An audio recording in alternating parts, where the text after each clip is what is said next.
The city is in ruins. The stench of smoke and death hangs heavy in the air, a grim testament to the carnage that has unfolded. Lannister soldiers, their armor stained with blood, patrol the streets, enforcing a semblance of order amidst the chaos. Inside the Red Keep, in the heart of the devastated city, the throne room stands as a silent witness to the end of an era. Jaime Lannister, his golden armor gleaming under the flickering candlelight, stands before the Iron Throne. His sword, Ice, rests across his lap, still wet with the blood of Aerys Targaryen. He stares at the grotesque tableau at his feet, the lifeless body of the Mad King, sprawled out in a pool of his own blood. Aerys's vacant eyes stare up at the vaulted ceiling, forever blind to the consequences of his madness. The heavy doors of the throne room creak open, and Lord Eddard Stark strides in, his face grim and resolute. He is flanked by a contingent of northern soldiers, their faces hardened by the long march south. Ent's eyes scan the room, taking in the Lannister soldiers, the fallen king, and finally settling on Jaime, seated casually on the Iron Throne. Disgust and fury war within him. "Lannister," Ent's voice is a low growl, "get off that throne." Jaime rises slowly, his movements betraying a weariness that belies his youth. He sheathes Ice, the clang of metal echoing in the vast chamber. "Lord Stark," he says, his voice devoid of emotion. End approaches him, his pace measured, his eyes never leaving Jaime's. "You sit on the throne with the blood of your king still dripping from your sword. Explain yourself, Kingslayer."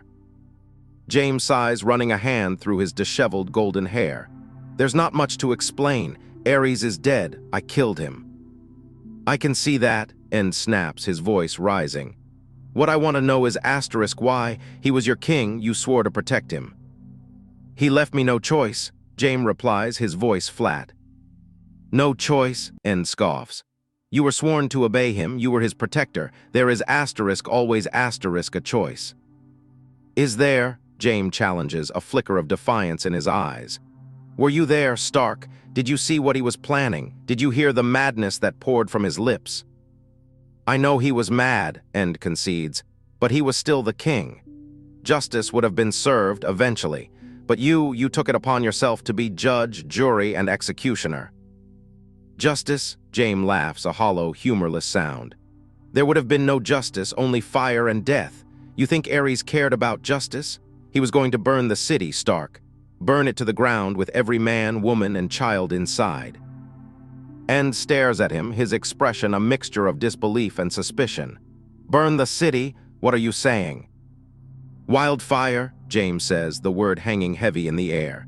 He had caches of it hidden all over the city, under the Sept of Baelor, under the brothels, under the Red Keep itself. He was going to light it all, turn King's Landing into a pyre. "Let Robert be king over ashes," he said. Those were his last words.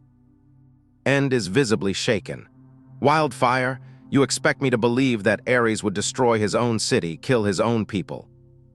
"Believe it or not," Jaime says, his voice hardening, "it's the truth. I learned of his plan only hours before Robert's forces were set to breach the walls. He ordered me to bring him Tywin Lannister's head. When I refused, he threatened to unleash the wildfire. He said he would do it himself if he had to. I had no choice. I killed him to save the city." The throne room doors burst open again, and Robert Baratheon strides in, his face flushed with victory and ale. He is followed by a retinue of lords and soldiers, all eager to bask in the glory of their triumph. Robert stops short when he sees End and Jaime, their faces etched with tension. "End, Jaime, what's going on here?" Robert booms, his voice echoing through the hall. "Why isn't this bloody throne occupied yet?" End turns to Robert, his expression grave. "Robert, we need to talk," Jaime claims. "Claims what?" Robert interrupts impatiently. "That he killed the Mad King. I know that, I'm not blind. Good riddance, I say. The man was a monster." "It's more than that, Robert," End insists. "Jaime says that Aerys planned to burn King's Landing to the ground with wildfire." Robert stares at Jaime, his brow furrowed. "Wildfire? Is this true, Lannister?" Jaime meets Robert's gaze, his expression unwavering. "It is, Your Grace. He had it hidden all over the city. He was going to use it to destroy everything." Robert is silent for a moment, processing the information. "Gods," he finally mutters. Is he truly that mad to kill his own people? He was, Jaime confirms. I saw the pyromancers, I heard the orders, I had to stop him. Robert runs a hand through his thick black hair, his face creased with worry. If this is true, if he was really going to do that, he turns to End. End, send men to search the city, find these caches of wildfire. If Jaime is telling the truth, we need to find them before someone accidentally sets them off. End nods, his face grim.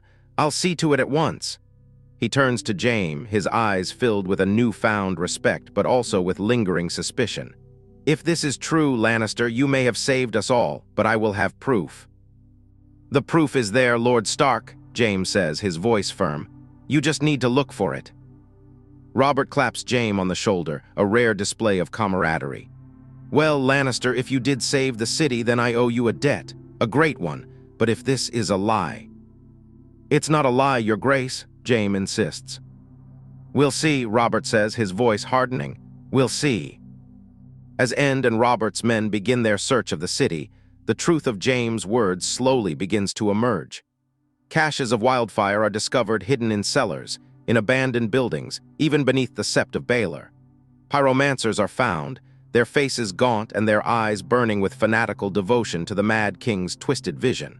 They confirm Jaime's account, detailing Aerys' plan to unleash the inferno that would consume King's Landing. The revelation sends shockwaves through the city and the realm.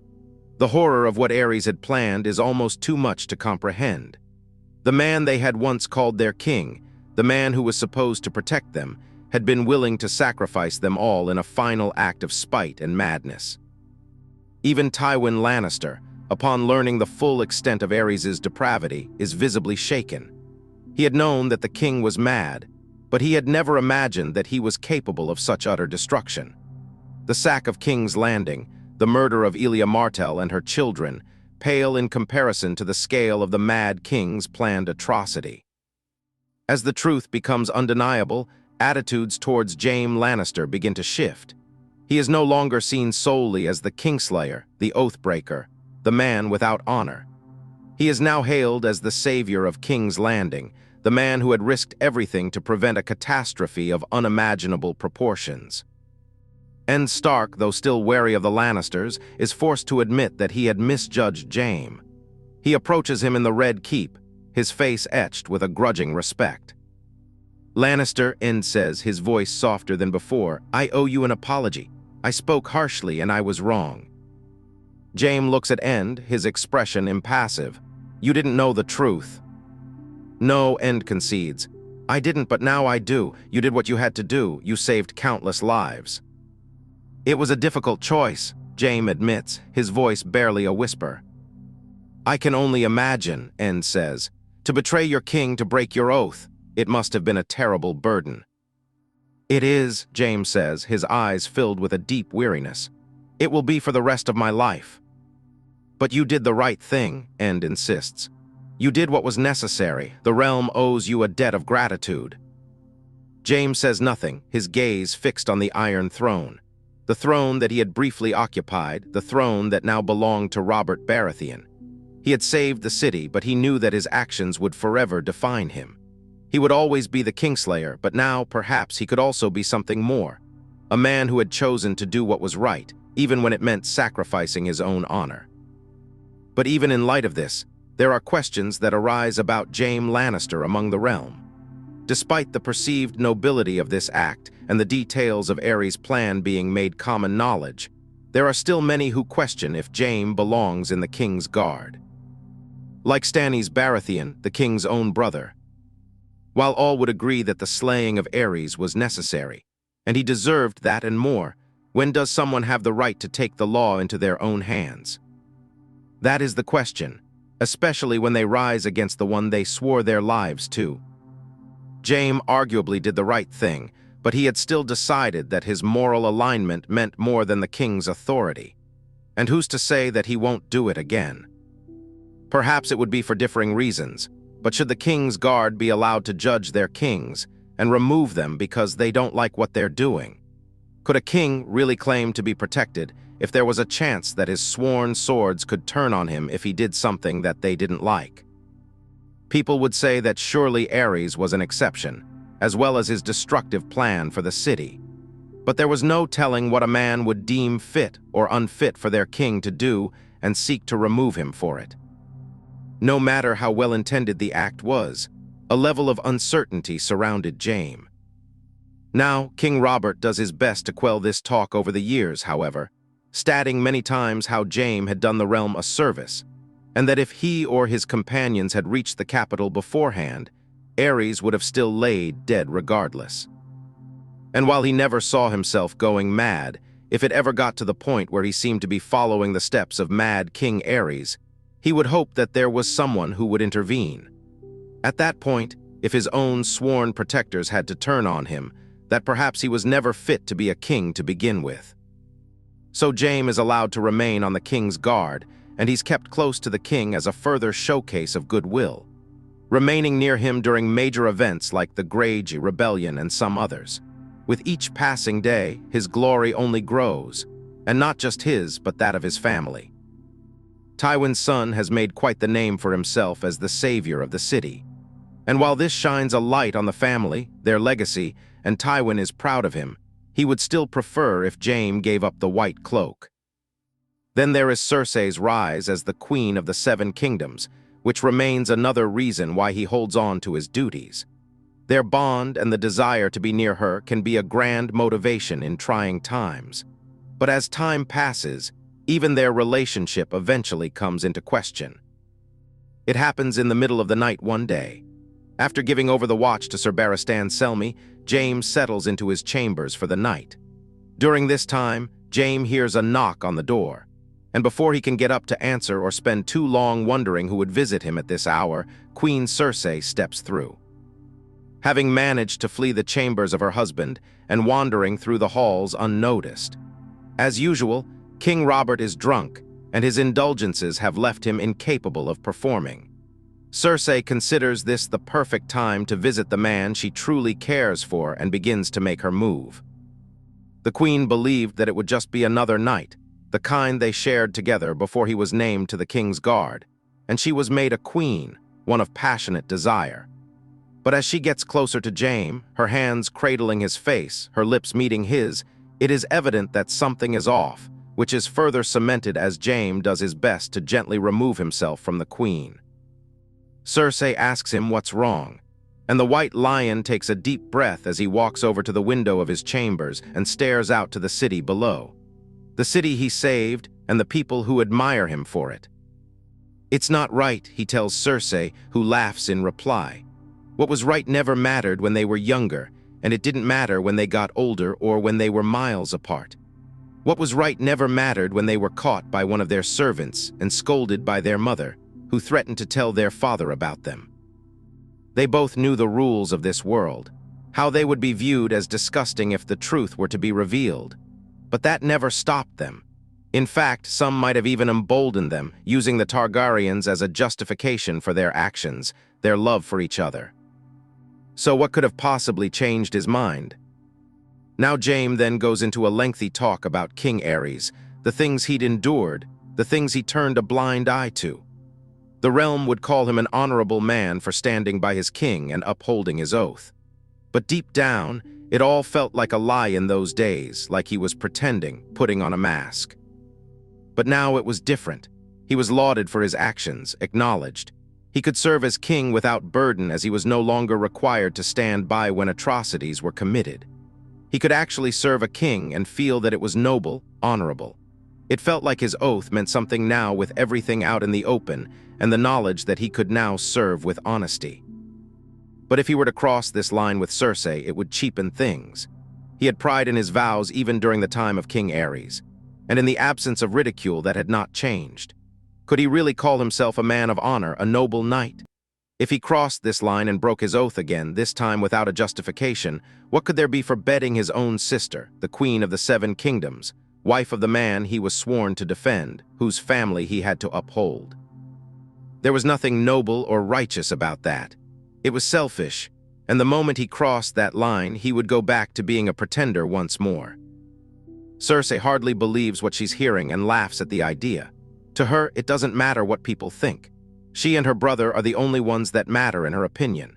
She also finds it ridiculous that Jaime had no problem shoving his sword through the back of a king. But bedding a woman is where he suddenly draws the line just so he can maintain his image in the eyes of a people he didn't even know. Besides, he wouldn't be the first king's guard to sully his white cloak. Jaime scoffs, but Cersei continues. His honor is already stained, she says, and it had been long before he ever donned the white cloak. In fact, she was the reason he even donned it in the first place. Back in those days where she believed that she would marry Prince Rhaegar before the tourney at Harrenhal, Cersei had come to him at night and convinced him to give up Casterly Rock. And Jaime agreed for her. He wanted to join the king's guard for her to be near her. So everything he was now, one could say he owed to her as well.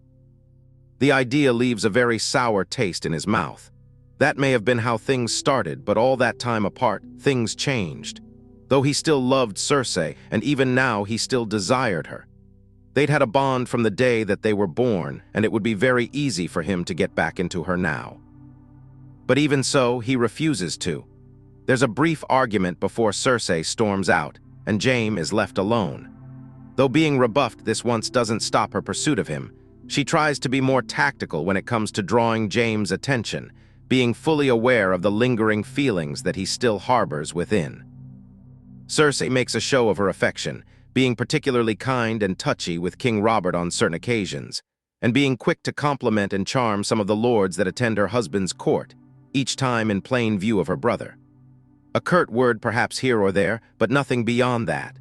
No looks, no laughing, no thoughtful conversation, mostly silence, leaving him to watch and stew on her actions. Jaime makes a great effort not to react, but even when trying to hold true to his vows, it is very painful to be isolated from Cersei, and her games slowly wear him down. Eventually, the White Lion stains his honor once more in the dead of night, giving in to baser instincts and old feelings, an act he regrets soon after it's done. Jaime declares as he puts his armor back on that this would be the last time that they were together like this. The guilt of making a mockery of himself and his oath for his own selfish lust winning over his feelings for his sister. She could be angry with him, but after tonight, they would go back to just being brother and sister, queen and king's guard. Cersei is not pleased and for a while believes he's only bluffing. But time would prove otherwise, and the people of the Red Keep would take notice of the shift between brother and sister. But none would be able to fathom why. Sometime later, though, Cersei would give birth to her first child by King Robert, Joffrey Baratheon, heir to the Iron Throne. But as time passes, it becomes very clear for the Lannisters that the boy is not his father's son. That one night of poor decisions resulting in a lifetime consequence. Though to the rest of the realm in court, there's nothing to be suspected when it comes to Joffrey Baratheon. He may have blonde hair, but those are easily dismissed as the features of his mother, Cersei. And in time, they may still see black-haired princes and princesses. But in the coming years, given the strenuous relationship between the queen and her brother, Joffrey Baratheon would appear to be not only the heir to the Iron Throne, but the sole one at that. No brothers or sisters to pick up the slack if anything unfortunate were to befall him. This brings heavy concern to King Robert's court, given how dangerous it is to only have one heir. And it is also fairly surprising given the tales of Robert's exploits and various wild oats he's left across the realm. As a result, there are whispers about Queen Cersei and her capability when it comes to producing heirs to the throne. Little do they know, Cersei's only issue is her choice of partners. One she actively avoids, and the other actively avoids her unless during important occasions. There was some small hope from Cersei that the birth of Joffrey would gradually bring Jaime back to her.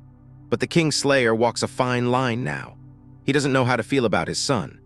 Whether or not he should be a pleased father or revolted by his origins, a product of infidelity, oath-breaking, and a constant reminder of his betrayal to his honor for no good reason. Honor would demand that he tell the truth about Joffrey, about himself and Cersei, but that would most likely mean death for them all. But even with all this new value on honor, he was still not ready to meet the stranger, not yet, and lose all that he'd gained. Nor was he eager to end the lives of his sister or his son, who at this point is still an innocent boy. But as time passes, Joffrey will prove himself to be anything but. Still though, there aren't many questions that rise about the prince, even with his unusual behavior. As an only child, Jon Arryn takes into consideration the amount of royal heirs by King Robert rather than their appearances, as there are no repeat offenders. Even Stannis turns a blind eye to the boy in the absence of hand suspicion. So, the Lannisters are able to live comfortably despite the tension of the situation. In the coming years, King Robert makes his journey north to visit his old friend Eddard Stark after the death of Jon Arryn, which comes about at the behest of Littlefinger, hoping to one day swoop in and take the veil for himself. But while the Hand's death provides a political opportunity, it does not provide one for war. Without his suspicion of the king's heirs, Littlefinger lacks reasonable tools to put the Starks and Lannisters against each other. His death can't be framed against them as a way to keep their secret as being born an only child has allowed most to overlook Joffrey's features. So, spinning a tale of bastardy may be less effective here. Eddard Stark is named Hand of the King by his brother-in-arms, and a pact is made for his daughter Sansa to marry Prince Joffrey. This is perhaps one of the most important matches in the realm. With Robert severely lacking in true-born heirs, the hopes of the royal line hinges on the prince as Robert seems more or less content with one son. During their stay at Winterfell, he spends some time catching up with Ned Stark and even having some conversations with his children. The day before they leave, Jaime has a talk with Bran, who will be accompanying his father and sisters to the capital. Bran says that he wants to be a knight like Jaime and maybe one day even have his own songs written about him. This causes a twinge of guilt in Jaime, knowing that his past actions, his transgressions with Cersei have tainted this image that others hold of him, even if they are unknowing of his flaws. The idea of a selfless man who risks scorn and ridicule just to save lives. It seems a bit false. It was a sour feeling. And now he had to watch the very result of his actions pretend to be a prince. Though of course he never held Joffrey's origins against him, really. Despite what he was, he still cared heavily for the boy. Aside from that, he would also have a talk with the bastard of Winterfell, Jon Snow, having heard from Ned that he had plans to join the Night's Watch. Like many others, Jon is taken aback by the appearance of Jaime. After all, it's not every day a man of renown seeks out a bastard boy. Jaime says that he has no right to talk to Jon about his life choices, given that they don't even know each other. But he sees himself in Jon to a certain extent. The eagerness to prove the idea that he had to distinguish himself in some way by answering to a higher calling. Be careful who you give your life to, he tells Jon. Sometimes you think you're doing good, answering to a higher purpose for the sake of honor and duty. Men love to talk of oaths, but in his lifetime, as evidenced by the things he's done, there are just some men who aren't worth the oaths that they demand. He encourages Jon to choose wisely when it comes to the life he wants to lead and be certain that whatever he binds himself to is not something that he may regret later on. Afterwards, he and the king's party take their leave to King's Landing. There's a brief stop on the Trident, and it passes without incident when Joffrey discovers Bran and Arya playing together by the river. He taunts the younger Stark boy for his skills with the sword, even though it wasn't a serious sparring match between him and his sister. But he doesn't go as far as to attack or torment him or cause any form of conflict like he might with some common boy. As a result, the Starks and Lannisters make it back to King's Landing on relatively good terms, and 3 direwolves make their way to the capital to the shock of many. But in the absence of rising tension, secretive murder schemes, or treasonous disputes of heritage when it comes to the king's heirs, the court of King Robert is rather peaceful. Cersei even postpones killing Robert too soon, given the lack of stress and fear that she'll be discovered. For the time being, the only threat the crown seems to face is the growing girl and her dragons across the narrow sea to the east. It's the quiet hours the castle asleep, save for the shuffling of guards and the flickering of torches. Jaime, clad in his white Kingsguard armor, stands sentinel outside the Queen's chambers. He expects nothing, yet the familiar weight of anticipation sits heavy in his gut. He hasn't seen Cersei alone in weeks, not since that incident. He thought he'd made his point. Honor, duty, reputation. These were new concepts for him, shining armor on a man who'd spent his life wallowing in mud. He wasn't ready to relinquish them so easily. A soft click. The door opens a sliver and Cersei's face peers out, framed by the darkness within. Jaime, her voice is a silken whisper, barely audible above the rustling of the wind. He stiffens. Your grace, is something amiss? Must there always be something amiss for me to seek out my own Kingsguard? A hint of petulance laced her tone. I cannot sleep. The king snores like a boar, and I miss you. James' jaw tightens. He wants to step forward to pull her into his arms, to lose himself in the familiar comfort of her embrace. But he resists. I am on duty, your grace. I am sworn to protect you. Cersei's lips curl in a knowing smile. And who protects me from boredom, Jaime? From loneliness? Robert is asleep, lost in his cups. The court whispers behind my back, only you truly see me. He wants to argue, to deny the pull she has on him, but the words die in his throat. He does see her. He's always seen her. It's been both his greatest strength and his most crippling weakness. Jaime, she says again, her voice softer, pleading now. She reaches out, her fingers brushing against his gauntlet. Come inside, just for a moment. He hesitates. Every fiber of his being screams at him to refuse to uphold the vows he's so desperately trying to embrace. But then he looks into her eyes, those emerald pools that have haunted his dreams since childhood, and he knows he is lost. Your grace, he begins but trails off, the words caught in the web of his desire. Cersei smiles triumphantly. She pulls the door open wider. Come, she breathes. Let me show you how grateful I am for your protection. He steps inside. The room is dimly lit by a single candle, casting long, dancing shadows across the walls. Cersei closes the door behind him, the sound echoing in the sudden silence. She turns to face him, her eyes burning with an intensity that both excites and terrifies him. She begins to unlace her gown, the silk whispering as it slides from her shoulders. Jaime watches, mesmerized, his resolve crumbling with each passing second. He knows this is wrong. He knows it will cheapen the respect he's so recently earned, that it will turn him back into the oathbreaker he's been trying so hard to escape. But he can't stop himself. Cersei, he whispers, his voice hoarse with longing. She smiles, a predatory gleam in her eyes. Come here, Jaime, don't you want me? He does, gods, he does. He closes the distance between them, his arms wrapping around her, pulling her close.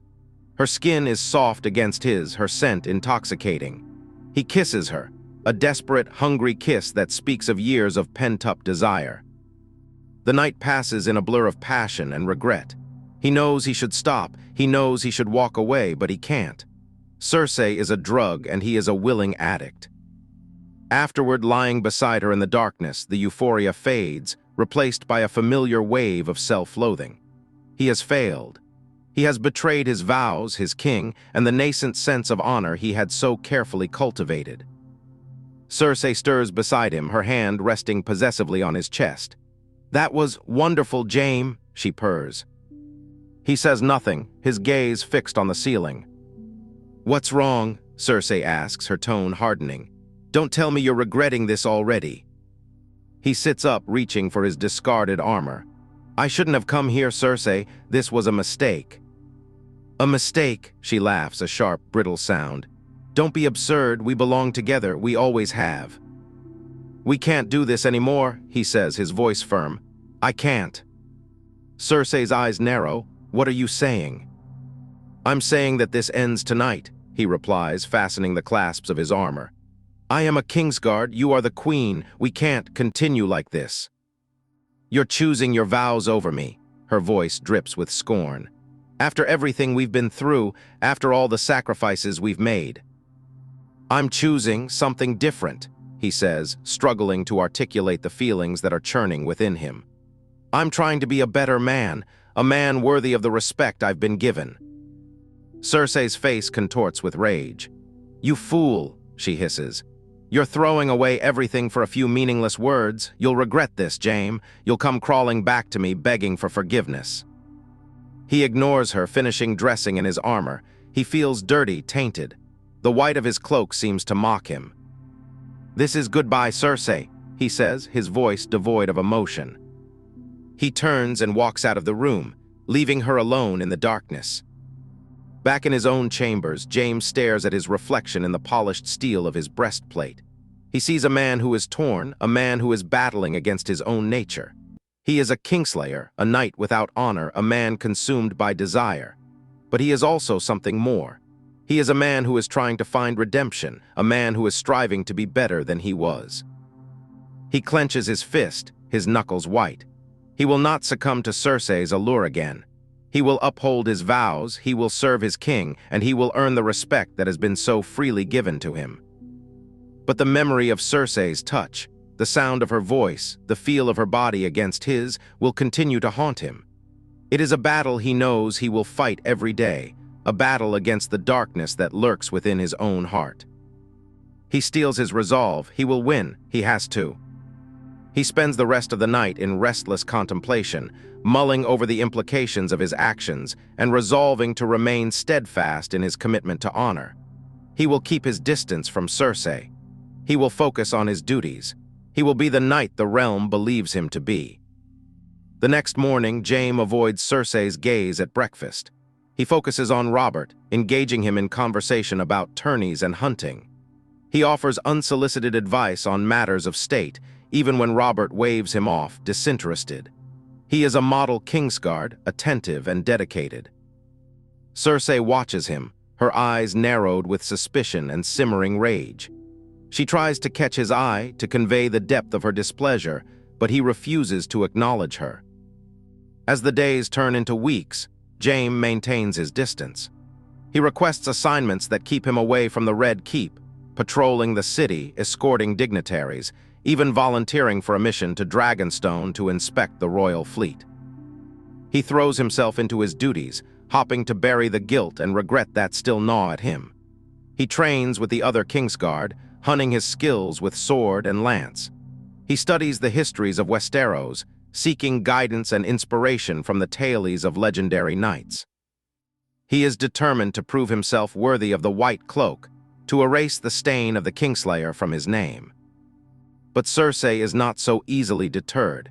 She finds ways to be near him, to brush against him in the corridors, to send him veiled messages through her handmaidens.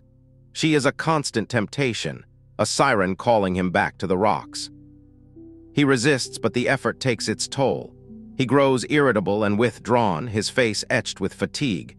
He knows that he cannot continue like this forever. Sooner or later, he will break. He must find a way to escape her clutches, to free himself from the prison of his own desire. One evening, while patrolling the walls of the Red Keep, Jaime encounters Lord Varys, the master of whisperers. The eunuch approaches him with a sly smile, his eyes glinting in the moonlight. "Sir Jaime," Varys says, his voice a soft, sibilant whisper. "A pleasure to see you. You seem troubled." Jaime stiffens. He distrusts Varys, sensing that the eunuch knows far more than he lets on. "I am merely performing my duty, Lord Varys," he replies curtly. "Of course, Sir Jaime," Varys says, his smile widening. "But even the most dutiful of knights can have their burdens, the weight of the crown, perhaps, the complexities of court life." Jaime says nothing, his gaze fixed on the city below. "The Queen," Varys continues, his voice barely audible. "She is a demanding woman. Her desires are insatiable." Jaime's jaw tightens. He wants to silence Varys, to shut down the conversation before it goes any further. But he also feels a strange compulsion to listen, to hear what the eunuch has to say. "I merely offer a word of caution, Sir Jaime," Varys says, his eyes gleaming with amusement. "Be careful who you trust, and be especially careful of those who seem to offer you everything you desire." He bows slightly and melts back into the shadows, leaving Jaime alone with his thoughts. Varys' words strike a chord. He realizes that he is not the only one who sees Cersei for what she is. There are others who know her true nature, who understand the danger she poses. He wonders if Robert knows. He wonders if anyone can truly control her. He also understands that he must be even more vigilant, that he must be even more determined to resist her allure. His very life, and perhaps the fate of the realm, may depend on it. And so Jaime continues his struggle, battling against his own desires, upholding his vows, and striving to be the knight he knows he can be. The road ahead is long and arduous, but he is determined to walk it, even if it means facing the darkness alone. Because in the end, he knows that true honor is not found in titles or accolades, but in the strength to resist temptation and the courage to do what is right, even when it is the hardest thing to do. Sometime later, though, Cersei would give birth to her first child by King Robert, Joffrey Baratheon, heir to the Iron Throne. But as time passes, it becomes very clear, at least for the Lannisters', that the boy is not his father's son. That one night of poor decisions resulting in a lifetime of consequence. Though to the rest of the realm in court, there's nothing to be suspected when it comes to Joffrey Baratheon. He may have blonde hair, but those are easily dismissed as the features of his mother, Cersei. And in time, they may still see black-haired princes and princesses. But in the coming years, given the now strenuous relationship between the queen and her brother, Joffrey Baratheon would appear to be not only the heir to the Iron Throne, but the sole one at that. No brothers or sisters to pick up the slack if anything unfortunate were to befall him. This brings heavy concern to King Robert's court, given how dangerous it is to only have one heir. And it is also fairly surprising given the tales of Robert's exploits and various wild oats he's sown across the realm. As a result, there are whispers about Queen Cersei and her capability when it comes to producing heirs to the throne. Little do they know, Cersei's only issue is her choice of partners. One she actively avoids, and the other actively avoids her unless during important occasions. There was some small hope from Cersei that the birth of Joffrey would gradually bring Jaime back to her. But the Kingslayer walks a fine line now. He doesn't know how to feel about his son. Whether or not he should be a pleased father or revolted by his origins, a product of infidelity, oath-breaking, and a constant reminder of his betrayal to his honor, for no good reason. Honor would demand that he tell the truth about Joffrey, about himself and Cersei, but that would most likely mean death for them all. But even with all this new value on honor, he was still not ready to meet the stranger. Not yet, and lose all that he'd gained. Nor was he eager to end the lives of his sister or his son, who at this point is still an innocent boy. But as time passes, Joffrey will prove himself to be anything but. Still, though, there aren't many questions that arise about the prince, even with his, shall we say, unusual behavior. As an only child, Jon Arryn takes into consideration the lack of royal heirs by King Robert, rather than their appearances, as there are no repeat offenders. Even Stannis turns a blind eye to the boy in the absence of the Hand's suspicion. So, the Lannisters are able to live comfortably, despite the tension of the situation. In the coming years, King Robert makes his journey north to visit his old friend Eddard Stark, after the death of Jon Arryn, which comes about at the behest of Littlefinger, hoping to one day swoop in and take the veil for himself. But while the Hand's death provides a political opportunity, it does not provide one for war. Without his suspicion of the king's heirs, Littlefinger lacks reasonable tools to put the Starks and Lannisters against each other. His death can't be framed against them as a way to keep their secret, as being born an only child has allowed most to overlook Joffrey's features. So, spinning a tale of bastardy may be less effective here. Eddard Stark is named Hand of the King by his brother-in-arms, and a pact is made for his daughter Sansa to marry Prince Joffrey. This is perhaps one of the most important matches in the realm. With Robert severely lacking in true-born heirs, the hopes of the royal line hinges on the prince, as Robert seems more or less content with one son. During their stay at Winterfell, he spends some time catching up with Ned Stark and even having some conversations with his children. The day before they leave, Jaime has a talk with Bran, who will be accompanying his father and sisters to the capital.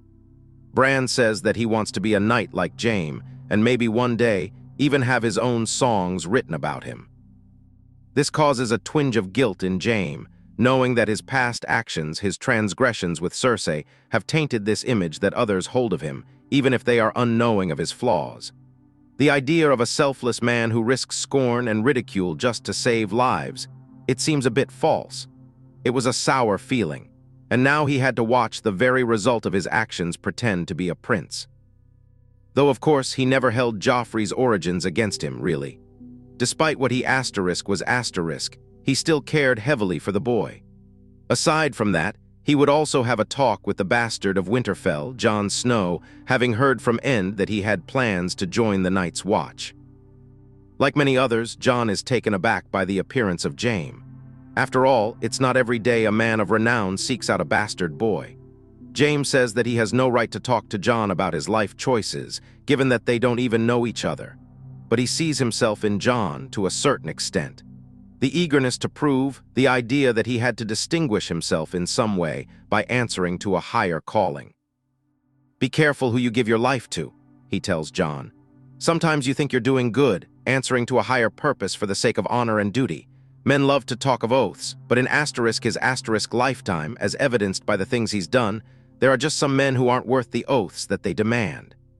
He encourages Jon to choose wisely when it comes to the life he wants to lead, and be certain that whatever he binds himself to is not something that he may regret later on. Afterwards, he and the king's party take their leave to King's Landing. There's a brief stop on the Trident, and it passes without incident when Joffrey discovers Bran and Arya playing together by the river. He taunts the younger Stark boy for his skills with the sword, even though it wasn't a serious sparring match between him and his sister. But he doesn't go as far as to attack or torment him, or cause any form of conflict like he might with some common boy. As a result, the Starks and Lannisters make it back to King's Landing on relatively good terms, and 3 direwolves make their way to the capital, to the shock of many.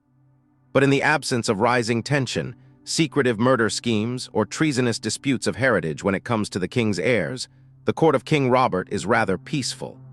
Cersei even postpones killing Robert too soon, given the lack of stress and fear that she'll be discovered.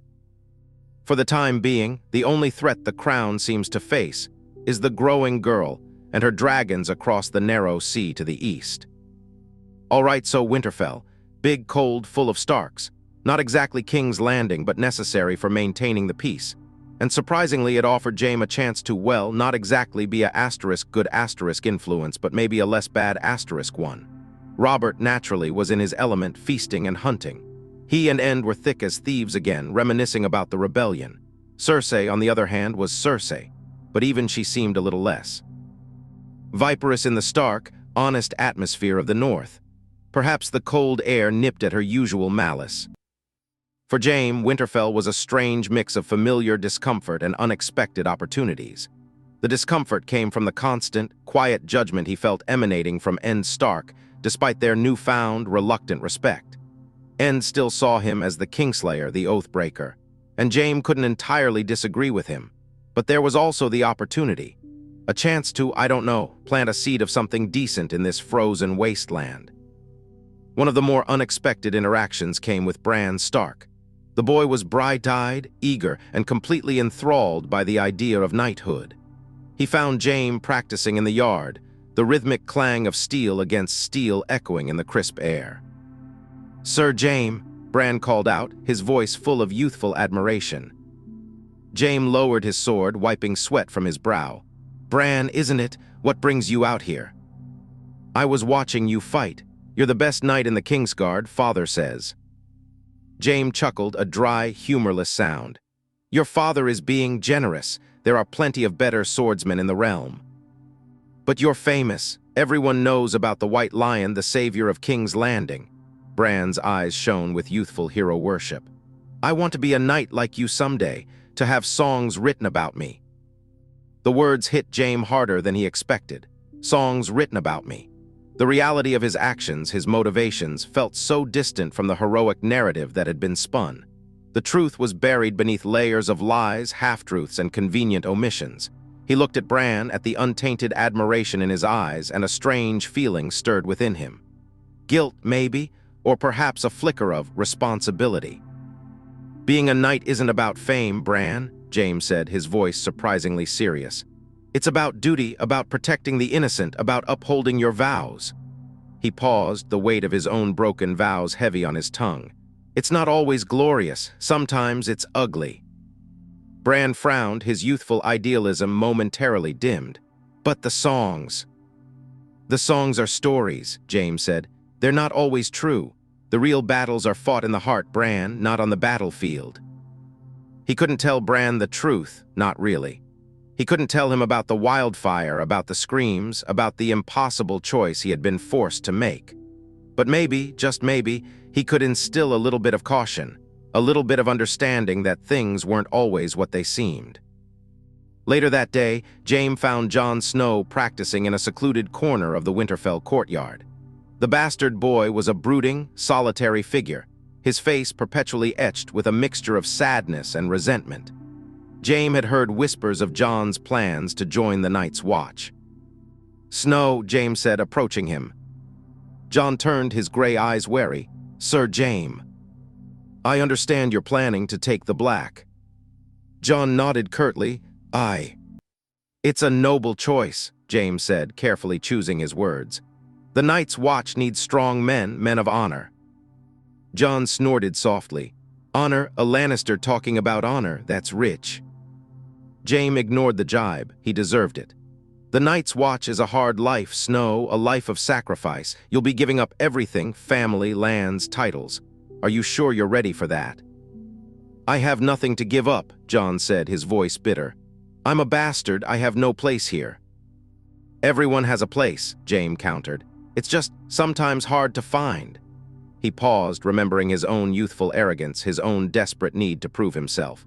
"You seem like a man eager to prove himself. Be careful who you give your life to, Snow. Choose wisely. Sometimes you think you're doing good, answering to a higher purpose for the sake of honor and duty."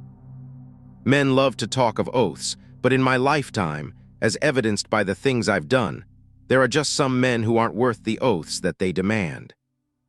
Jon looked at Jaime, a flicker of something, curiosity, in his eyes. "What do you mean?" "Just this," Jaime said, his voice low. "Sometimes the people who demand your loyalty the most are the least deserving of it.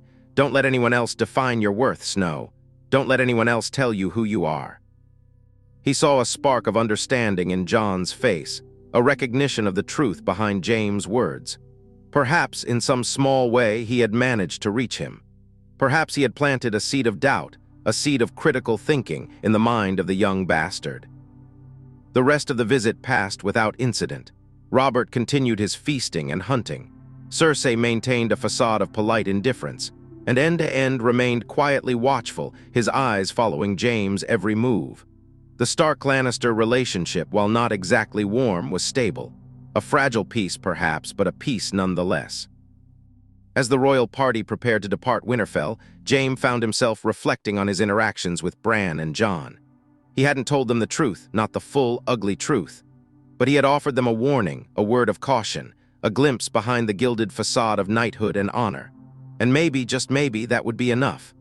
Maybe that small act of honesty, of mentorship, would have a ripple effect, shaping their future choices in ways he couldn't even imagine. The journey back to King's Landing was uneventful. Joffrey, thankfully, remained on his best behavior, displaying none of the petulant cruelty that often characterized his interactions with commoners. The presence of the Stark children, Sansa, with her dreams of courtly romance, and Arya with her defiant spirit, seemed to keep him in check. In fact, the entire journey was marked by an unusual degree of civility. The Starks and Lannisters, despite their inherent distrust and conflicting loyalties, managed to coexist peacefully. It was a fragile truce, built on a foundation of political necessity and mutual self-interest. But for the moment, at least, it held. And that, in the tumultuous world of Westeros, was a victory in itself. Back in King's Landing, the court resumed its usual rhythm of intrigue and gossip. Robert returned to his cups and his whores. Cersei resumed her scheming and plotting. And Jaime returned to his duties as a Kingsguard, the White Lion, the savior of the city. But now something had shifted within him. The visit to Winterfell, the interactions with Bran and Jon had stirred something deep inside him. A sense of responsibility, perhaps, a desire to atone for his past sins. Or maybe just a growing awareness of the weight of his own lies. Whatever it was, Jaime Lannister was no longer the same man who had ridden north with King Robert. He was a man haunted by his past, burdened by his secrets, and driven by a faint, flickering hope that he could somehow, someday, make amends for the wrongs he had committed. The road ahead would be long and difficult, but for the first time in a long time, Jaime Lannister had a sense of purpose, a reason to keep fighting, a reason to keep living. And as the days turned into weeks, and the weeks into months, that sense of purpose would only grow stronger, fueling his decisions, shaping his actions, and ultimately determining his fate. The visit to Winterfell had been a turning point, a catalyst for change, and the ripple effects of that visit would be felt throughout the Seven Kingdoms in ways that no one could have predicted. The stability between the Starks and Lannisters, at least for a time, would also allow for Robert to focus on the realm as a whole, rather than being consumed by internal conflicts. His attention, of course, remained limited. He preferred hunting and feasting to ruling, but with Ned Stark as his hand, the kingdom was, by all accounts, running smoothly. The threats that existed were external, the exiled Targaryens across the narrow sea and growing whispers of unrest beyond the wall. Robert, dismissing both as little more than bedtime stories, delegated the responsibilities to those he trusted. Ned Stark began to focus on reinforcing the wall and strengthening the defenses in the north. Alliser Thorne, who held genuine military experience and knowledge regarding the threats beyond the wall, was consulted. While the Lannisters and the Starks coexisted peacefully within King's Landing, their influence created a sense of balanced power. There would be no immediate reason for Littlefinger to orchestrate events that would pit them against each other. His plots, for now, remained fixated on securing a stronger foothold within the capital and consolidating his own personal power. The chaos that he craved would have to wait. The visit to Winterfell may have passed without major conflict, and the Stark-Lannister relationship was relatively stable, but the seeds of future conflict had nonetheless been sown. The world of Westeros, after all, was a breeding ground for treachery and betrayal, and even the best-laid plans could be undone by a single act of greed, lust, or ambition. And most importantly, Jaime still carried the secret of Joffrey's parentage, a powder keg that could explode at any moment, shattering the fragile peace and plunging the realm into chaos once again.